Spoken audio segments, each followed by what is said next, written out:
Hi, my name's Andy Wolf.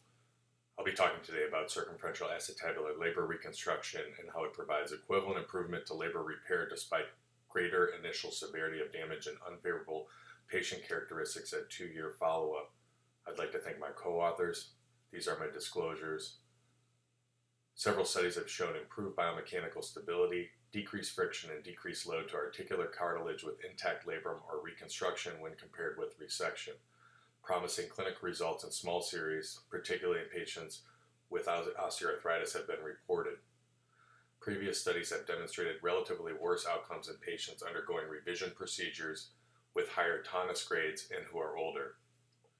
To date, I've performed over 600 arthroscopic labral reconstructions, and my technique has evolved and have found better outcomes in my hands with longer reconstructions. In January of 2014, I developed a robust infrastructure for data collection on current technique.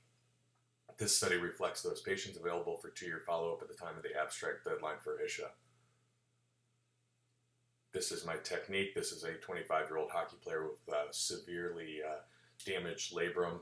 I resected it and reconstructed from the transverse acetabular ligament anterior inferiorly to approximately the 8 o'clock position posterior inferiorly. You can see that the suction seal is restored nicely to the femoral head. At follow-up, this is a second look on another patient who is 18 months post-op, and you can see good incorporation and stability of the labral graft to the acetabular rim, including incorporation with the native labrum posterior inferiorly. There's good suction seal provided still with the femoral head by the labral graft. With this study, this was a retrospective review of prospectively collected data on patients who were operated on by me. We had 34 consecutive patients in the reconstruction group. All of these had moderate to severe labral damage. This included patients with segmental labral defects, including failed repairs, failed debridement, severe pincer deformities, ossified labra, intercalated os acetabuli, or acetabular rim fractures. In the comparison group of 49 consecutive repair patients undergoing procedure during the same time frame, these showed all of these showed minimal to moderate labral damage.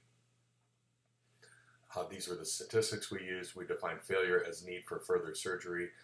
Thus, in our reconstruction patients, we had 5 failures. 1 underwent a core muscle repair, and 4 underwent arthroplasty. All 4 of these had pre-op Tonnis grade of 2 or significant chondrosis at the time of surgery.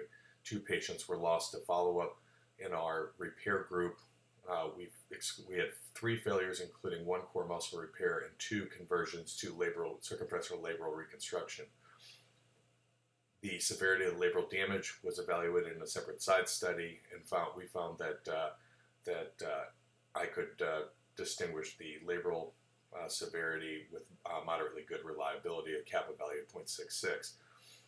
Comparing the two cohorts, the reconstruction cohort was included 35% revisions, and the repair cohort only 4%. This was statistically significant. Significantly different also was the Tonnis grade, with the reconstruction cohort being 0.44 and the repair cohort being 0.11.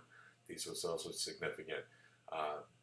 The reconstruction cohort was on average 14 years older. This was significant as well.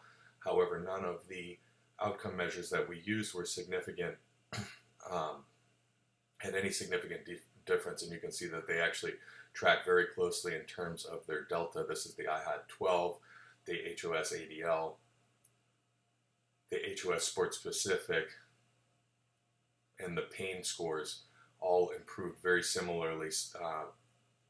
The modified Harris hip score similarly, and satisfaction was very similar in both groups. In conclusion, patient demographics were significantly less favorable in the patients undergoing reconstruction. They were 14 years older, 35% of them revisions versus 4 in the repair group, and they had far more severe labral damage or defect. Thus, 2-year follow-up results of circumferential labral reconstruction approximate those of patients undergoing labral repair for more modest labral damage. Circumferential labral reconstruction may be a viable option for treatment for patients with moderate to severe labral damage or segmental defect. These are my references. Thank you.